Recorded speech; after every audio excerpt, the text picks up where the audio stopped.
वहां की जनता ने अपने किसी कारण से वहां के प्रधानमंत्री जो चुनी गई थी उसको भगा दिया। भगाने के बाद भारत ने उसको अपने यहां रख लिया।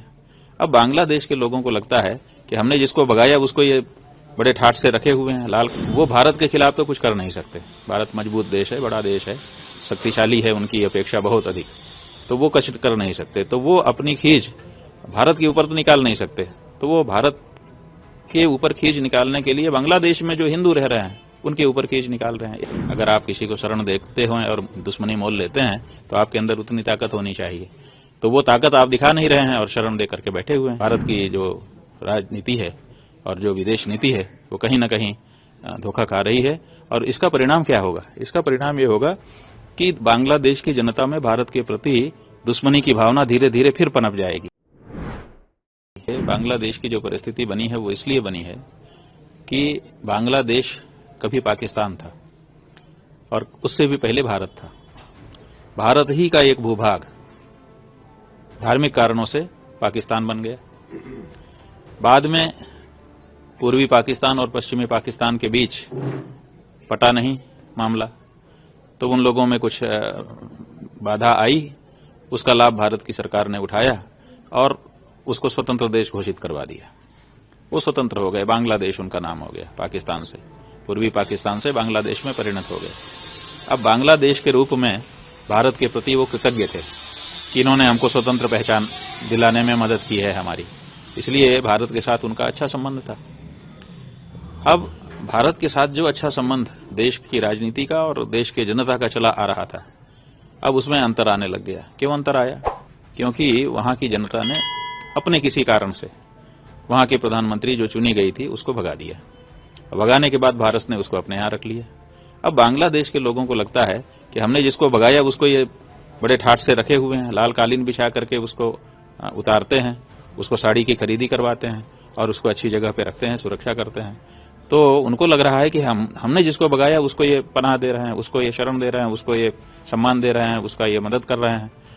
तो इससे उनके मन में भारत के प्रति दुर्भावना आ रही है, शत्रुबोध आ रहा है और वो भारत के खिलाफ तो कुछ कर नहीं सकते। भारत मजबूत देश है, बड़ा देश है, शक्तिशाली है, उनकी अपेक्षा बहुत अधिक, तो वो कुछ कर नहीं सकते। तो वो अपनी खींच भारत के ऊपर तो निकाल नहीं सकते।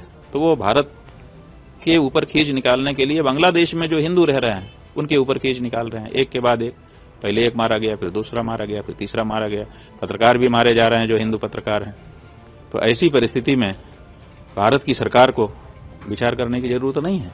भारत की सरकार को विचार करना पड़ेगा कि हमने जो शेख हसीना को यहाँ पर रखा हुआ है उसका ये परिणाम निकल करके आ रहा है कि हिंदुओं को बांग्लादेश में सताया जा रहा है।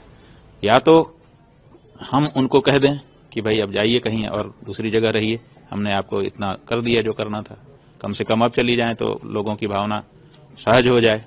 और अगर ये नहीं कह सकता है तो उसको ऐसा पराक्रम दिखाना चाहिए कि बांग्लादेश का एक एक व्यक्ति इस संदेश से संदिष्ट रहे कि अगर हमने किसी हिंदू को छुआ तो भारत सरकार हमारे देश को ही तबाह कर देगी। ये डर पैदा करना पड़ेगा। अगर आप किसी को शरण देखते हो और दुश्मनी मोल लेते हैं तो आपके अंदर उतनी ताकत होनी चाहिए। तो वो ताकत आप दिखा नहीं रहे हैं और शरण दे करके बैठे हुए हैं। और फिर शरण मांगा कब उन्होंने? आज तक किसी चैनल ने, किसी मीडिया ने, चाहे बांग्लादेश का मीडिया हो चाहे भारत का मीडिया हो, ये नहीं कहा कि शेख हसीना ने शरण मांगी है और भारत ने उनको शरण दी है। ना उन्होंने शरण मांगा ना आपने शरण दिया, तो शरण की तो कोई बात नहीं है। वो तो सहज में जैसे कोई रिश्तेदारी में आता है ऐसे आ गई हैं और आपने रख लिया है उनको, तो वो शरणार्थी भी नहीं है। अगर हैं तो शरण दी गई है तो संसद का सत्र बैठा था, उसमें उनकी पुष्टि होनी चाहिए थी ना कि उन्होंने हमसे शरण मांगा, हमने शरण दिया हुआ है, तो संसद उसकी पुष्टि करती। पुष्टि भी तो नहीं हुई है। तो इसलिए यहाँ पर भारत की जो राजनीति है और जो विदेश नीति है वो कहीं न कहीं धोखा खा रही है। और इसका परिणाम क्या होगा? इसका परिणाम ये होगा कि बांग्लादेश की जनता में भारत के प्रति दुश्मनी की भावना धीरे धीरे फिर पनप जाएगी। और धीरे धीरे नहीं पनपेगी, बड़ी तेजी से पनप जाएगी, क्योंकि उनका खून वही है, पाकिस्तान वाला। एक दिन भारत की धरती से वो अलग हुए थे, वो तो व्यवहार के कारण ठीक हो गए थे, लेकिन वो पुनः जैसे थे वैसा होने में उनको ज्यादा देर नहीं लगेगी। तो पता चला कि जैसे आपको पश्चिमी पाकिस्तान की तरफ से रोज मोर्टार दागे जाते हैं, उरी सेक्टर हो, पुंछ सेक्टर हो, रजौरी हो, पूरे जगह जगह पे यही हालत है। वही हालत बांग्लादेश की सीमा पे हो जाएगी। अभी आज की हालत यह है कि बांग्लादेश की सीमा पे कहीं कहीं बाढ़ तक नहीं है, लोग आराम से इधर उधर आ रहे हैं। कोई इधर गाय बांध रहा है और दूध दूधने चला आ रहा है, कोई कुछ खेती कर रहा है, ऐसी परिस्थिति है। लेकिन वो जो परिस्थिति पश्चिमी पाकिस्तान के साथ आपकी है वही इधर हो जाएगी, क्योंकि बड़ी तेजी से उनका वही भाव पुनर्जागृत हो जाएगा जिस भाव में वो पहले भारत से अलग हुए थे।